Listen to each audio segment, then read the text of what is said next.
This is Sophie and Faye, and you're watching the Ferracuti Files.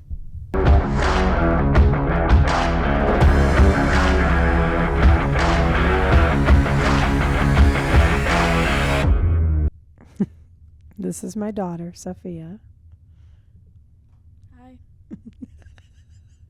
She said she wasn't nervous, but that was the most nervous response I've ever heard her give.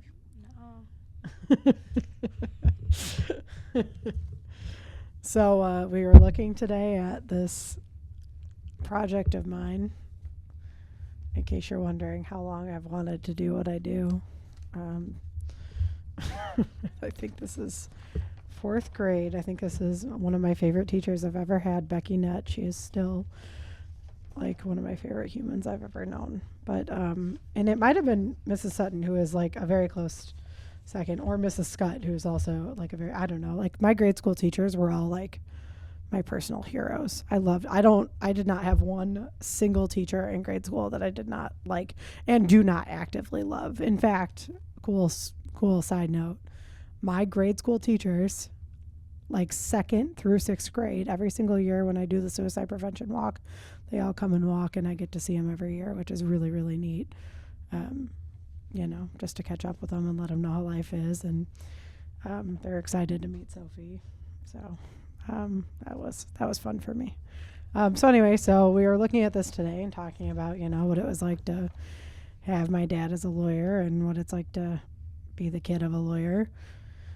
And so we thought maybe Soph should come on here with us. So I'm terrified to say Sophia and Faye is on the podcast today. I'm not that bad. Yet to be determined.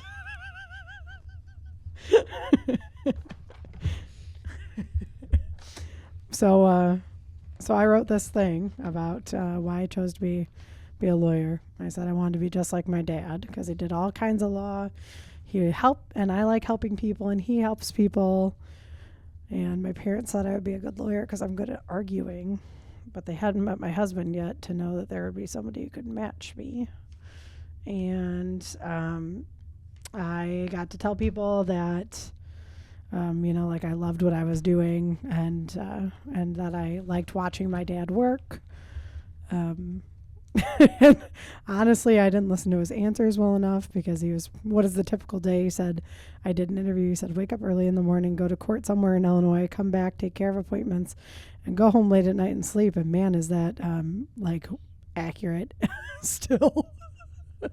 I don't go home normally until 6:30. I used to not go home till 7:30 or 8. And then my husband told me that was not an acceptable time to come home from work. And so that went back to 6:30, and then we got Sophie. And now the last couple of years since we've had Sophie, it's been, I don't know, I come home at like 5:30. I get home at like 6. I walk in the door at 6 instead of leaving here at 6 and coming home at 7 or whatever. Leaving here at 6:30 and coming home at 7. Because my dad had a habit when I was a kid of saying, I'm leaving in 15 minutes. And he never left for 45 minutes, and I do the same thing. So I've tried to cut that out a little bit. I did ask him, is there much family time? I will just share that response. No. I don't think he said it quite as angrily as I wrote it. But he said that his favorite parts of being a lawyer were helping people because it was exciting intellectually. And he didn't feel that there were any negative aspects, despite my no with 5 exclamation points on not enough family time. He did not feel there were any negative aspects. And he thought his working conditions were very nice, which I agree with because I like my office too. He had been a lawyer for 46 years at the time that I asked these questions. And he said he loved helping people. And he said that he never did it for the money. He did it because he loved the law and enjoyed being able to help people get what they deserve at the end of their claim after they had gone through some terrible things. Because even in accepted claims, we've talked about this before on the podcast, even in accepted claims, you go through some, truly terrible things and work comp and personal injury sometimes. So, if a check doesn't come for 3 weeks or whatever because you fell off the schedule, like yeah, it doesn't seem like a big deal to them because they're still taking home a paycheck. But for you, that's 3 weeks of no paycheck, and that's a problem. And despite us arguing and saying something every single day, sometimes it takes some time. So he said his working conditions were very good because he worked in an air-conditioned office and a heated office. And I can tell you it's air-conditioned for sure. Here, it's very cold in here in the summer. It's very, very hot in here in the winter. It's a real, you dress for the opposite in this office. But he said he really liked the ability to help people and seeing the look on their face when you were able to help them. And he also felt that being a lawyer was exciting intellectually and stimulating.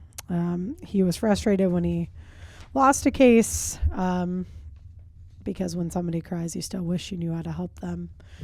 And I feel that in my soul. I haven't had a ton of losses yet. I mean, I'm 11 years in. I haven't had a ton of losses, but it does sometimes, even in the middle of a case, even without a loss, something is happening where one of my clients is crying, and it's still really hard for me because I want to. I am a natural fixer. If you ask anybody in my life, I want to fix all the things. So yeah, my kid knows that. I try to fix her problems too, which I can't do. And that's not, listen, I became a parent like 2 years ago, so cut me some slack. But it is hard because you do just want to make it better, you know. Yeah, so it was pretty cool. You know, doing this thing with my dad was pretty neat. This interview with my dad. It's got pictures of the office then. Sophie and I were just looking at the pictures of his office that are in here. That's now my office, and she was pointing out that I changed the desk and the chairs and the computers. And I said, well, yeah, this was the 90s, so we do have new computers in 2025. So those are a little different than they were then. But otherwise, the office still pretty much looks the same, other than, you know, I still have trial files on every corner, so not much is different there. But yeah, it's pretty neat to look back at this. And for the podcast, there's baby Alexis, 9-year-old Alexis, at the front desk answering phones. I could never. You could. You would be able to. It's not that hard. It really isn't. Peopling skills. No, you'd be fine. That's baby Alexis answering phones. So for the record, I had a work card at age 3. My parents didn't just work me. I had a work card at age 3, and I loved coming to work and working with my dad. So I so I would come to work and answer the phone for him on holidays, and like Christmas. He liked to stay open on Christmas Eve. He liked to stay open all day, but he let the staff off. So I would always come spend Christmas Eve and answer the phone for him so he could still take calls in his office if somebody needed him. I don't do that. I go home on Christmas Eve because, you know. But also I was laughing because it says the typing machine by this picture, and I'm pretty sure it's just a computer and a dictation machine. I don't know really what I thought a typing machine was. And it certainly isn't called that either way. But anyway, so it's always fun to look back at this. I did point out to Sophie, I don't remember which teacher gave me this, and God, I hope at least one of them is listening, but I did point out to Sophie that this was a 100% project, just for the record. I get a bunch of A's. She does. She's really smart. Proud. She's in 8th grade coming into 8th grade in August, and she's doing high school algebra. So she's a little smarty pants too. So she's pretty cool.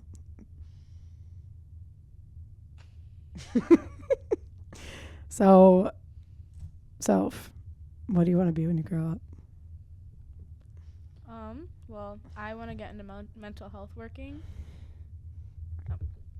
Sorry, I'm new at this thing. Little readjust. I want to get into mental health working because I want to help kids like me who haven't had the best life growing up, and I just feel like I could see things from a new perspective than, you know, like most therapists who haven't gone through that stuff, and I just want to help kids like me. So she wants to help people too. I told her being a lawyer is an option. She ignored me, so just gonna throw that out there. I don't have a good enough filter for that, I feel like. I think if you asked any opposing counsel I have, they would tell you I don't have a filter. So I don't think that's required at all based on my experience. I don't know. I don't think that's required. So yeah. So what kind of, you want to be just a general therapist? Yeah. I mean, yeah. Yeah. I don't really know yet, but I just know I want to help people. So everybody doesn't really know, but your uncle and I just got custody of you, right? So Sophie is, I call her my daughter because she is now, like she is. But she is our niece. She's actually my husband's niece, which is wild because we look alike and they don't. It's so funny. But she's mini him. Like they have the same personality. They have the same buttons that they push on each other all the time. You know, because she's 12 turning 13 in a week. How's it feel to be almost 13? Scary. Why? Because if I don't get tall enough, I'm going to get trampled in high school. So I'm standing at 4'10" right now, so. Praying for 5 foot is where we're at. Praying for 5 foot. Unclear whether we'll get there, but we're praying for 5 foot. So yeah. So, little bit is doing really well. What are you taking in 8th grade? What are you excited about? But what are 3 things you're excited about for 8th grade year? I'm excited that I finally get to do agriculture. Like she said, I'm going into algebra and probably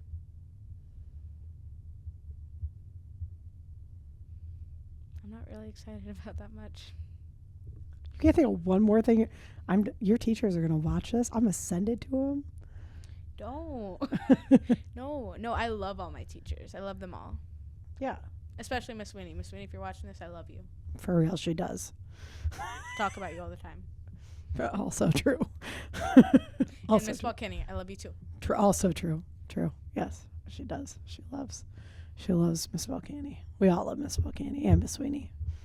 Sweeney is, we wouldn't have survived the first year of Roosevelt without Sweeney, so we're all on board with Sweeney. How about, or any year since, really, actually. I'm going to take that back. She's let me in that school when somebody forgets the book, so. So yeah, she's the best. Now, ma'am, you're not excited for cheer? Oh, yeah, I didn't know you were meeting about, like, sports. Oh. I'm most excited Offended. for cheer. Don't tell Uncle Jay that because I want. He's definitely going to watch this. So do you want to try again? Well, I'm excited for Aunt golf Sissa can and edit. Cheer. I love it all. I'm really excited for comp, though. Yeah. Yeah, I'm excited for comp, too. So one of the things that I do that we've talked about on the podcast and my quote-unquote spare time is I coach cheer.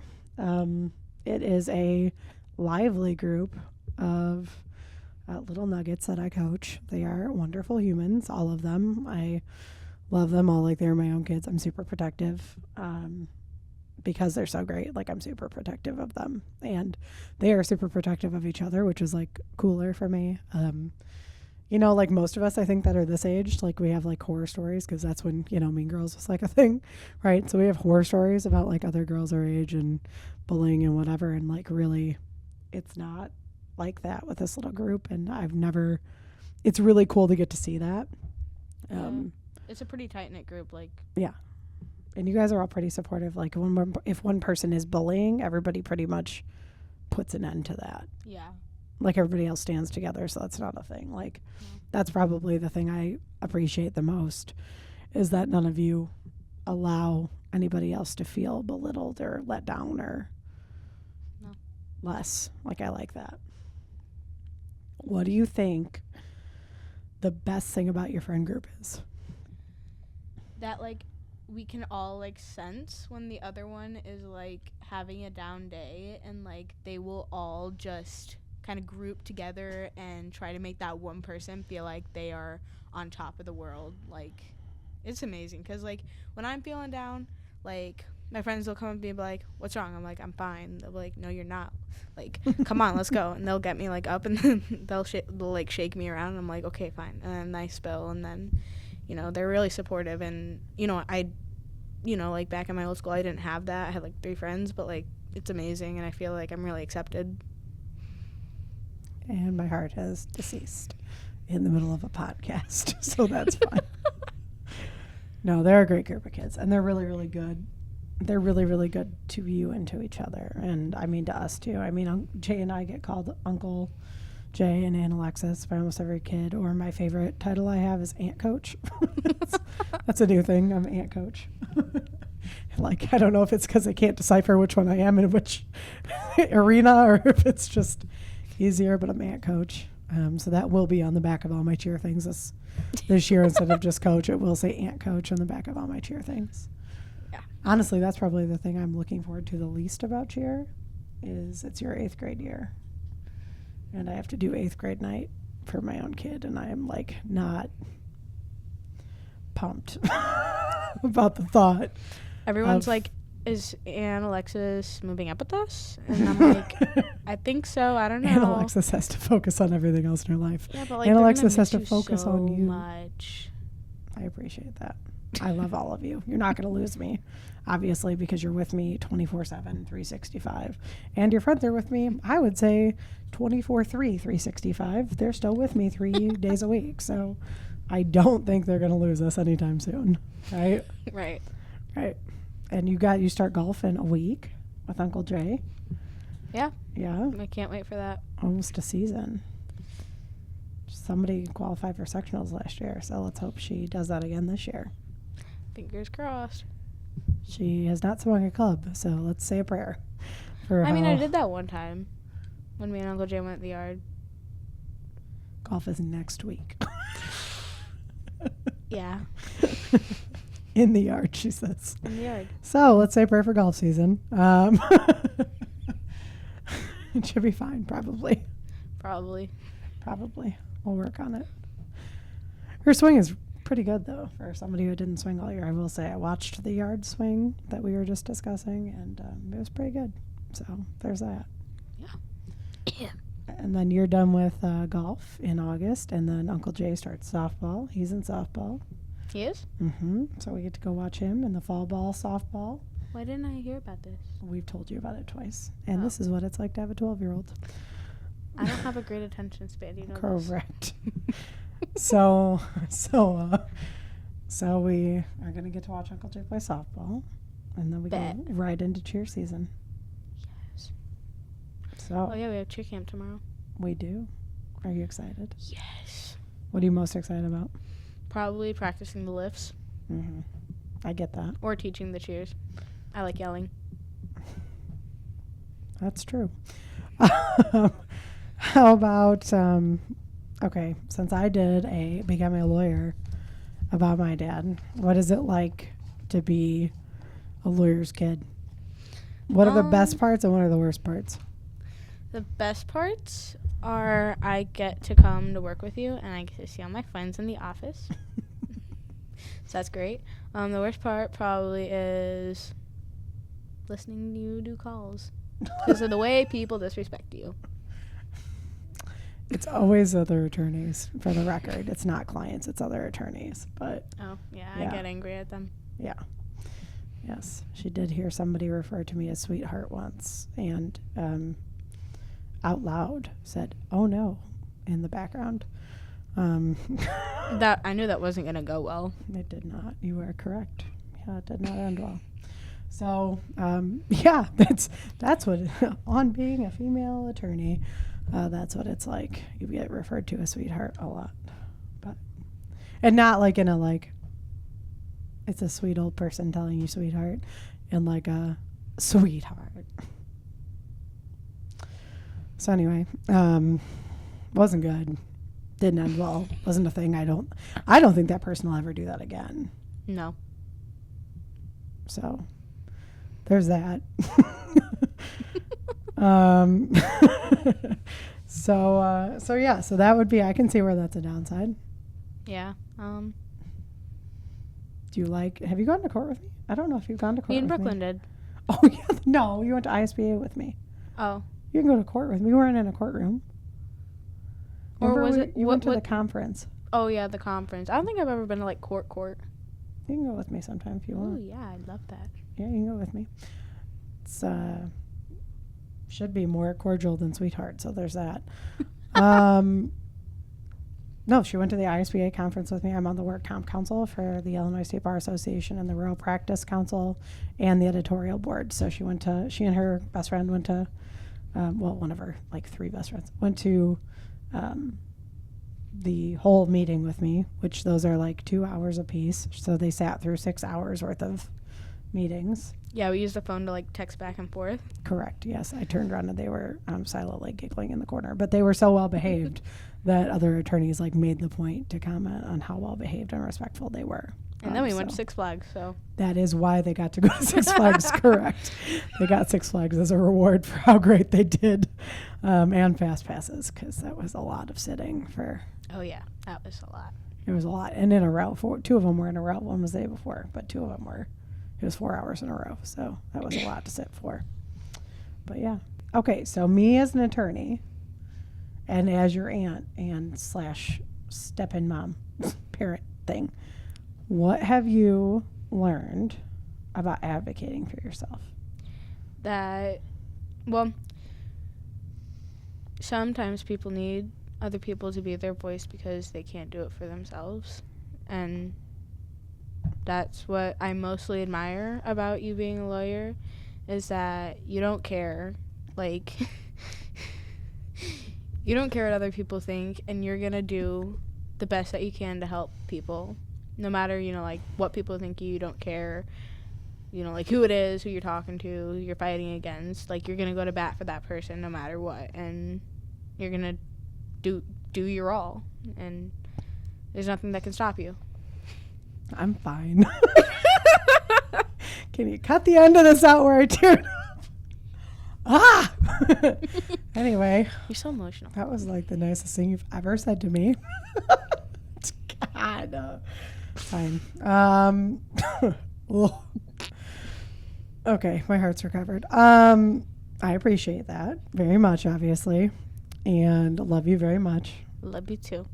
And I'm glad that you know that sometimes you have to speak up because other people are not in the same position you are in, whether it's because of their disability or because they are injured or because they don't have a voice that people are listening to in the moment, or, because they're oppressed in some way or whatever, because inherently we hold privileges that other people don't have sometimes.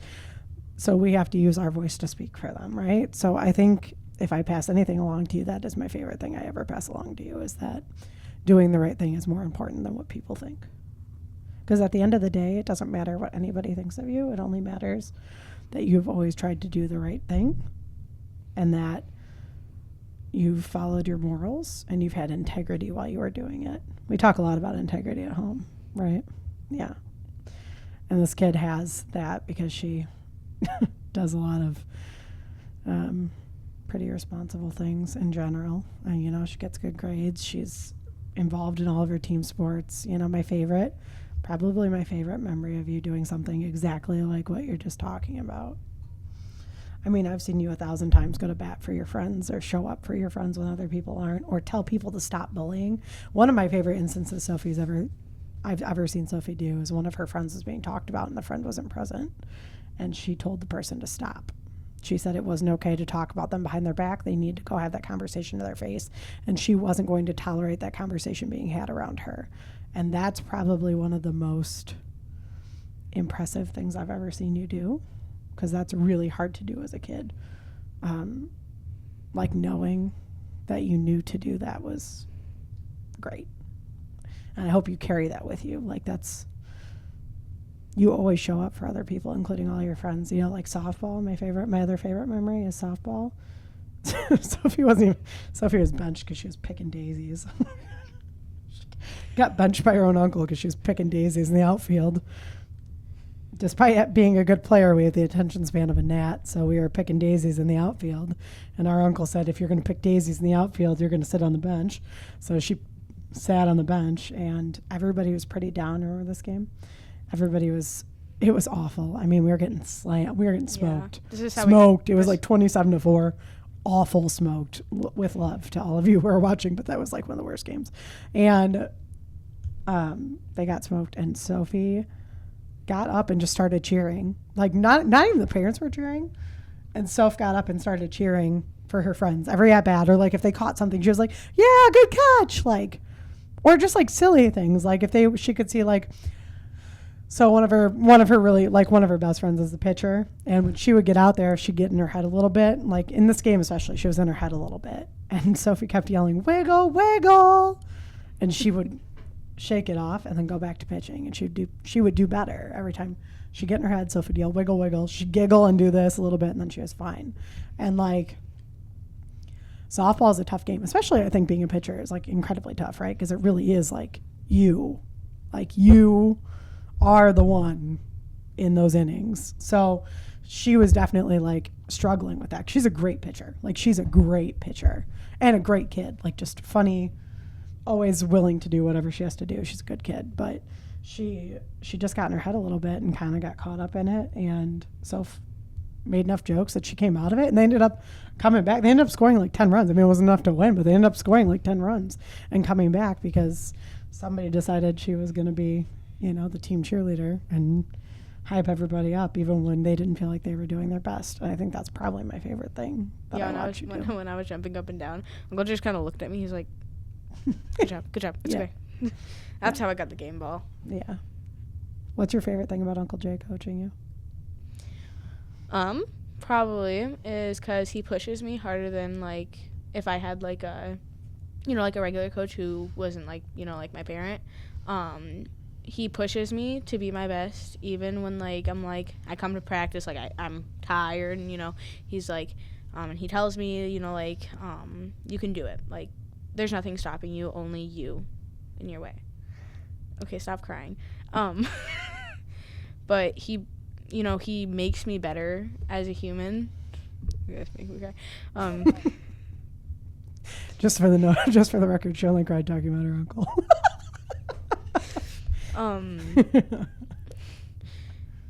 He makes me a better person in general, and he makes me work twice as hard for my spot on the team. He does. And that's definitely true. That's true. So if anyone thinks that he puts me out there because I'm his kid, no, think again. But yeah, he's just and he also knows how to cheer me up. Like he's an amazing person,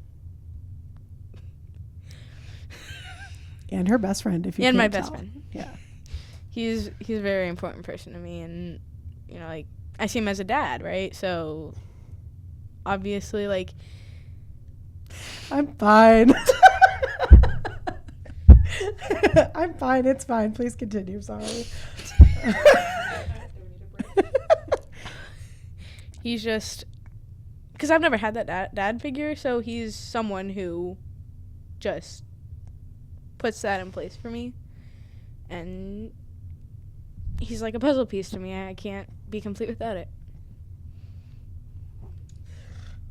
Okay, well, Jeremiah, hopefully you sat all the way through this podcast so far to hear this. No guarantee that he sat all the way through the podcast because, he gets enough of us at home. But hopefully he did. Anyway, so, okay. So you love cheer, you're excited about 8th grade, you love golf, you love Uncle Jay very much, and that made me emotional. And I think you're the best. You are a good kid, you are smart, you are kind, you constantly try hard for yourself and others. And I hope that you continue to grow into that person and continue to become exactly what you've talked about today. And if you keep having the integrity you have and keep putting the work in, life is only going to get better, kid. So I'm glad you're here. Glad we got to do this. Can't believe I cried in a podcast, but I'm fine. Everything's fine. Leave it to me, guys. Yeah, my kid makes me emotional 24/7. It's fine. It's the hardest part about growing up as a teenager today. You want the real answer? Very afraid of what that is, I'm sure. I guess just realizing that, I'm not a kid anymore, and it's hard. Because,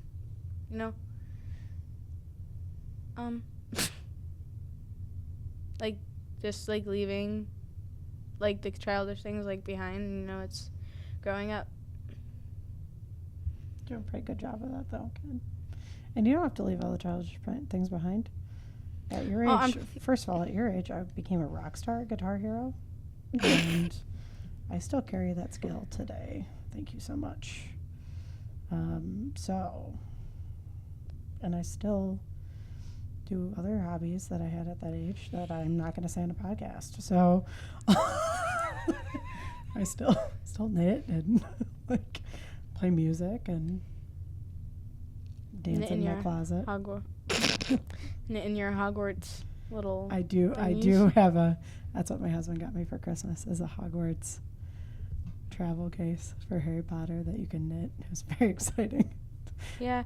There's judgment that's going to follow that, and I wish that I didn't feel it already, but I do, and I need you to know that I really enjoy it, so I don't care. Yeah, she knit me a Ron Weasley. His hair was on backwards. It looked like a beanie. I did put his hair on backwards. We looked at it after, and she was like, is that supposed to be in the front? Yeah, his hair looked like a beanie. It's very straight. Yeah, it's straight and then it's a bowl cut, and then he's got a little in the back. I don't know. He's got it's a bowl cut with a little mullet tail. It's fine. Things are fine. He looks great. He lives on our shelf. It's mullet Ron Weasley. It's fine. I just gave him a country attitude. Yep. Next thing you know, he'll be singing about pickup trucks. He probably is right now at our house. Probably is. What's the best thing about being a teenager? Because you're going to turn 13. Probably. Give me a second. I got to think about that.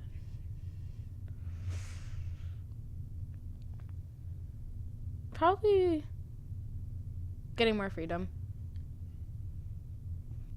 Mm-hmm. For sure. For sure, that's a plus. For sure, that's a plus. Freedom is earned, right? Yeah. Because it's given with. How do you get freedom? Respect? Respect. Maybe? I don't know. And responsibility. You do a pretty good job, kid. We're pretty proud. She's pretty great. You make me cry. You know. So anyway, what's one thing you wish we knew? You pretty much know me better than I know myself. I actually think that's fair. Yeah.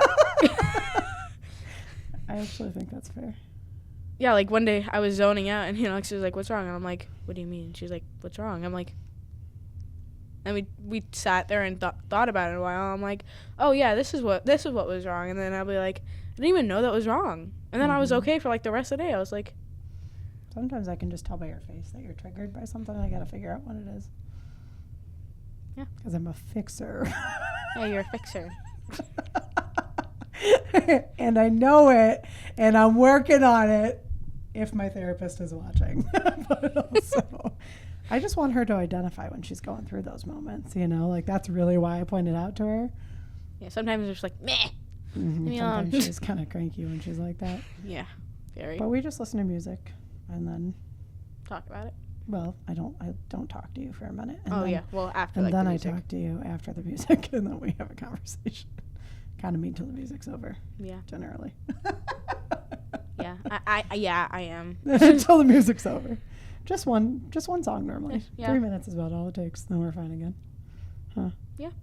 He's been doing a good job. Therapy's great. It's done a lot. Yeah, that's great for everybody. Highly recommend for all people. What's on your 8th grade bucket list? Probably having as much fun as possible. I love that. Yeah, what does fun look like? I know what you're thinking. No. I don't know what I was thinking. I'm very concerned with that answer. Thank you very much. You gave me the look. No, I don't. No. Really but like probably just hanging out with my friends and living the best life that I can in 8th grade because I'm terrified of high school. It'll be fun in high school. Yeah, what are you scared of? I'm scared of different teachers. Psh. You know these teachers 2 years ago. Now look at you. Yeah, but like they were like my first new teachers, and You then got I'm new gonna be teachers sad every about year. leaving them from junior high, and I'm gonna cry. Well, everybody cries when you could leave junior high. It happens. It's part of it. I'm also gonna sob on. But 8th you're grade literally, night. here's the thing, you're literally in the same building. I know, but like I won't get to see them. You're in the same building. You're going to walk by them Hey, I'm literally emotional. every day of your life. Nothing will be different for you other than you won't be in a classroom with them 24/7. That's it. I miss them. I miss them right now, actually. I saw one of them at Lone Buffalo, so I'm okay on him. Now she misses everybody else. Yeah, I miss everyone else. You'll probably get to see Sweeney this next week. So Yes. we're close. Love Miss Sweeney. We're close. She's my bestie. I know, I love her too. Okay, anything else? No. Probably nothing to be afraid of since you're already doing high school math. Yeah. What are your 3 goals for next year? Getting all A's. Well, I want to get on high honor roll, Yeah, we want that too. and I want to get an A in math this year. I also want you to get an A in math. And I want to raise a duck for agriculture and Alexis. I hear ya. His name will be Waddles, and we will have another one, and her name will be Bertha. Why Bertha? How about Crackers? Crackers? Yeah. It's getting worse. How is it getting worse? Okay, we'll figure it out. We'll figure it out, but I know I want one to be named Waddles. I'm very dead set on that. I'm very clear. You've said it to me for 3 months. So you want 2 ducks. Mhm. That's your goal. Mhm.